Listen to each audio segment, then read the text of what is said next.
Hello everybody and welcome back to another video. Today in this video I'm going to be teaching you guys how to set up your Stream Deck. As you can see, my Stream Deck is set up pretty much how I want it. I'm still coming up with ideas, so if you have any ideas on what else to add to it, let me know in the description below. I did have a what's on my Stream Deck and would I recommend it video that should be posted, and yeah, check that out if you want to see exactly what I have on it. It's a pretty simple tool and I would 100% recommend checking out the Stream Deck if you want it. So today I'll be showing you guys how to set it up. So I'm gonna have to go to a blank page, so I'll need to make one. But over here are basically all your options. And what we're gonna start with is a folder, just because I have my Stream Deck pre-set up, everything's ready, so I don't have any room to set anything up there. So I'm just gonna do a folder, and if I were to go into that folder, you can see it gives me this pretty much a blank page, except for the back arrow. The back arrow is just to get out of a folder. It does not appear on your home screen page. But here are all the things that I need to use whenever I am setting up my Stream Deck. Yours could vary depending on what software you use, because I got rid of a bunch of these. So there's OBS, Soundboard, Stream Deck, Streamlabs, OBS, System, Tipsy Stream, Twitch, Twitter, XSplit, and YouTube. So I got rid of the ones I don't use, so I will not be really going through those. I will be going through what I personally use, which I use OBS Studios, Soundboard, Stream Deck, System, and YouTube. That's what entirely makes up my entire thing, and I have quite a few pages and folders online. So starting with OBS, it's kind of complicated, you could say. So scenes, if you don't know what scenes are, I will go through that.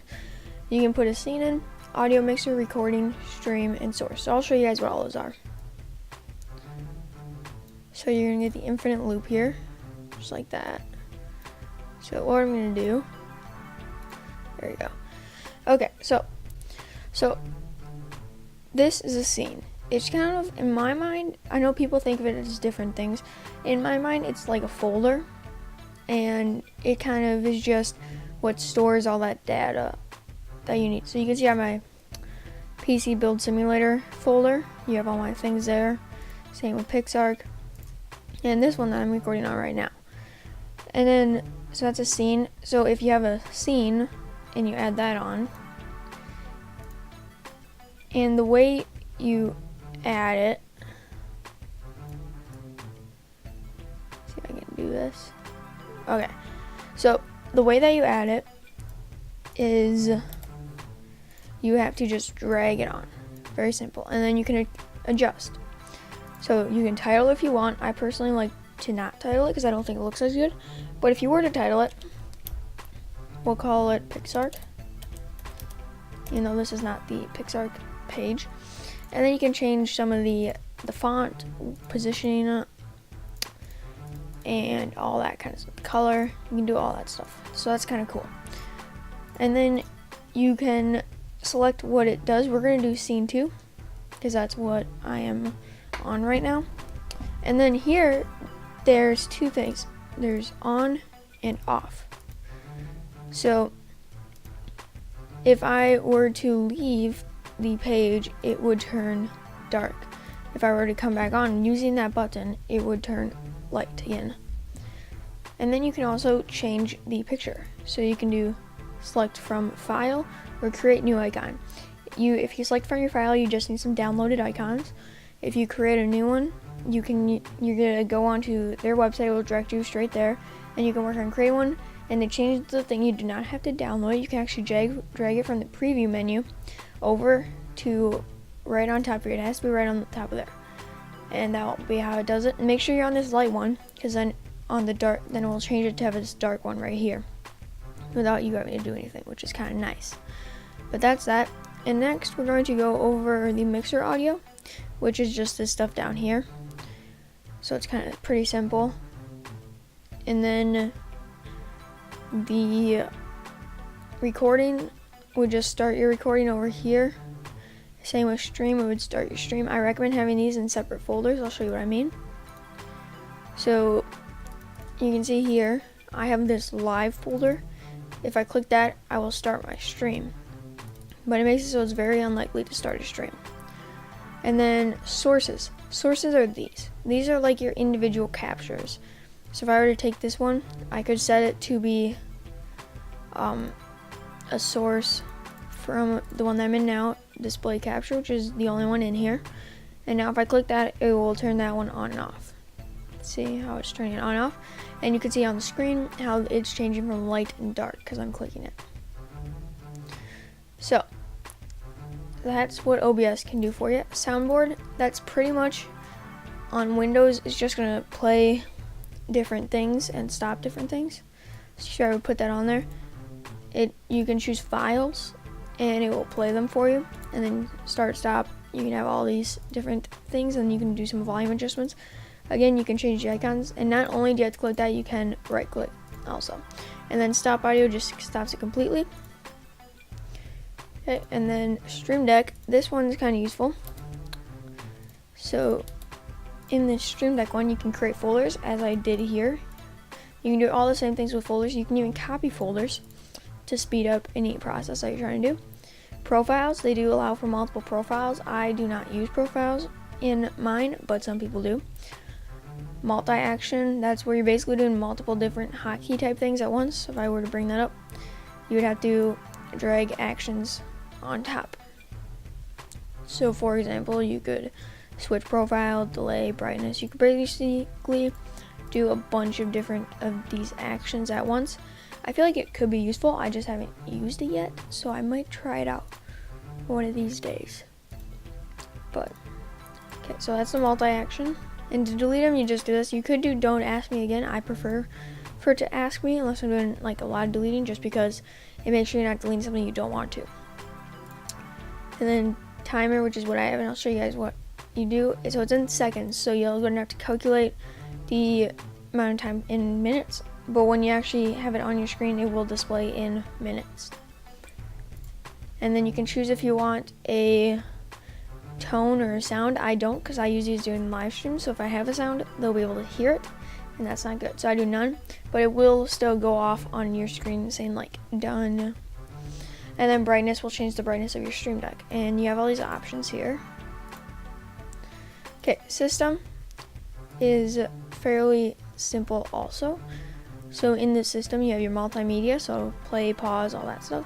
You can have text appear, open window or open folder or app. To do this, you have to do that, then you click that, then you have to find it in your files. And then hotkeys, hotkey switch, websites. So for this one, you just put in a link like www.google.com, something like that. And then YouTube, you have chat messages and viewers. So if you have viewers up, when you're live streaming, this will show your viewer count. And you can see I have my, so that will show your viewer count. And then chat message, you can play, you can enter something like, hey, welcome to the live stream. Thanks for watching. You can do something like that. There you go. You can do something like that. So pretty simple. And this will display it in your chat messages when you start your live stream or whatever. You just have to click it and it will do it. And right now I can see on my viewer count I have 0 viewers because this is a recording, not in a live stream. But you guys can't see that, but it shows it to me on here, which is kind of nice. But yeah, so that's pretty much all you got there. If you were to be using Twitch, I don't know that much about Twitch because I don't use it, but I'll try to go over what you have options because I know a lot of people use Twitch. So it does have a lot more options. Chat message, viewers, play an ad. So I don't exactly know what that is because again, I don't use Twitch. Stream, sub chat, slow chat, followers chat, emote chat, create clip, open last clip. So it's a lot more complicated, and I don't know what a lot of that stuff means because again, I don't use Twitch. If you guys use Twitch and you know, let me know what some of this stuff means. I have considered trying to use Twitch for my live streams, but I would like to build some sort of a following before I switch over because yeah, it's going to be harder to create a following on Twitch, I feel, than it would be on YouTube. But yeah, if you guys want me to switch over to Twitch, I will be fine doing that. I have considered it before. So let me know in the comments below if you want me to try doing a few live streams on Twitch and a few live streams on YouTube. Maybe I could do my PixARK on Twitch and my PC Building Simulator on YouTube, or vice versa. I don't know. Whatever you guys think. But yeah, that'll be the end of this video. I hope this hasn't helped you out learning how to use your Stream Deck software. And yeah, if you have any questions, leave them in the comments and I will try to reply it as fast as I can. If we get enough questions on some things, I will try to make a follow-up video. A few other things you might want to know is the settings. You can adjust a few things. I have mine to fall asleep after about 5 minutes because sometimes you're not even using it. You don't want to be like having it open all the time. Check for updates before you check for updates. This is very, very important. Before you check for updates, you need to export, because you don't know if it's going to get rid of your stuff. Sometimes it does, sometimes it doesn't. So before you check for updates, export it so you can just re-import it if it ever gets rid of your setup. So before you do that, remember that. Very important, because I've seen on other YouTubers it has gotten rid of theirs and they always export. So always export before you check for updates, or before you update it at least. I recommend at the start exporting a few times just so you have a few different levels of your thing. Then you can start deleting your old exports.